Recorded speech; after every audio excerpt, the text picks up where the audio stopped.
Hey, Sanger Unified. Welcome to week 3 of our online learning PD series, where we are taking the best spots of the distance learning playbook. This book has been ordered for you, but it is on back order. And because we didn't want to then delay all of the learning, we pulled out some of our favorite things from these 9 modules. The first module, Take Care of Yourself, we've infused throughout the last couple of weeks. Module 2, which talked through the first days of school, we did on its own in an online learning 2.0 presentation. And right now we're talking through modules 3, 4, and 5.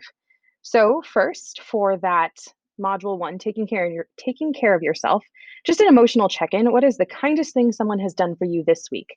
The curriculum and instruction and ed services team with technology, just want to say a big shout out to the Lincoln staff. The kindest thing that we had done for us last week was they dropped off some goodies, a homemade cake, for goodness sake, and some different snacks and treats. And we really appreciated that. It was above and beyond. And not to say that, we are asking for that at all, but it was just a very, very kind thing that someone did for us. So, moving right along, module 3, the teacher student relationships from a distance. We know that in a virtual world, you have to work that much harder to make those connections. So, we want to think of how to increase the virtual quote unquote touch points. So, whether that's sending out an engaging question or hook on whatever platform you're using, such as if you are going to be talking about some science topic, bringing that in to an engaging, like, have you ever wondered about such and such?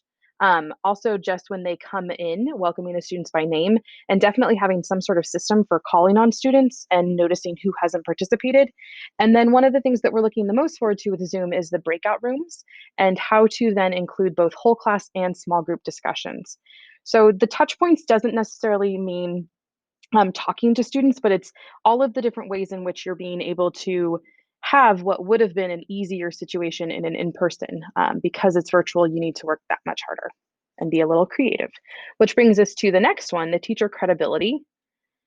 And this fancy word, dynamism, that is your enthusiasm for your subject and your students, and how to look and sound both passionate and prepared. And basically, that you still love teaching.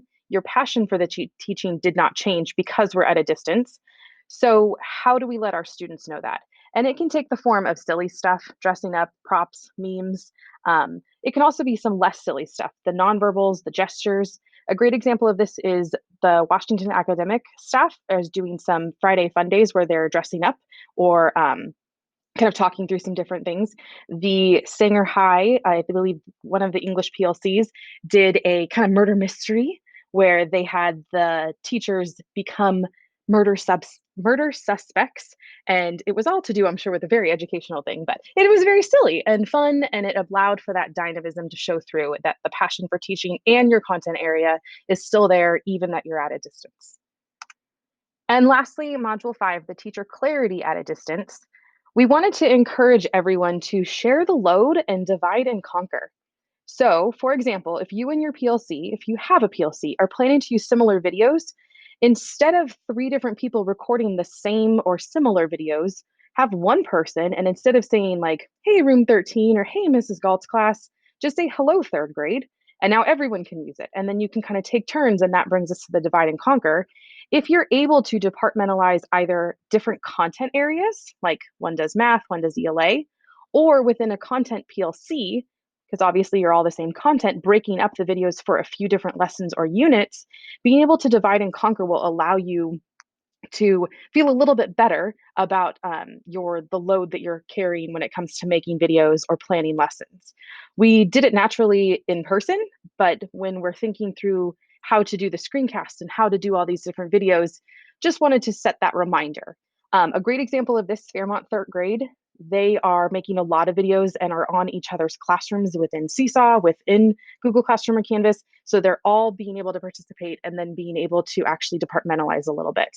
Another thing is, from year to year, we hope we will not be in this situation next year, but some of the videos that you're making for this year will be awesome for reteaching and extra practice for next year. So instead of, not that you start with the date, but instead of saying like happy Friday so and so, because then that limits or it kind of makes that video awkward to ever use on a day that isn't Friday, just be very generic in your greeting. And then you're able to use whatever video that was for whatever content area or specific instruction. You can use it from year to year when we hopefully will be in person and seeing everyone's smiling faces. So that was this week. As a reminder, everything is housed on Sanger Learns. We're posting these, not the slides, but the videos for these on Sanger Learns when you click on the teachers and staff page, and then scroll down to the online learning PD series. You can see the previous 2 weeks videos as well as online learning 2.0, or I'm sorry, 201, the video for 201. These are just the slides. And then the first week and last week's, as well as just some great pictures and videos from around the district. All right, thank you so much. Have a great day. See, generic day. You could watch this anytime.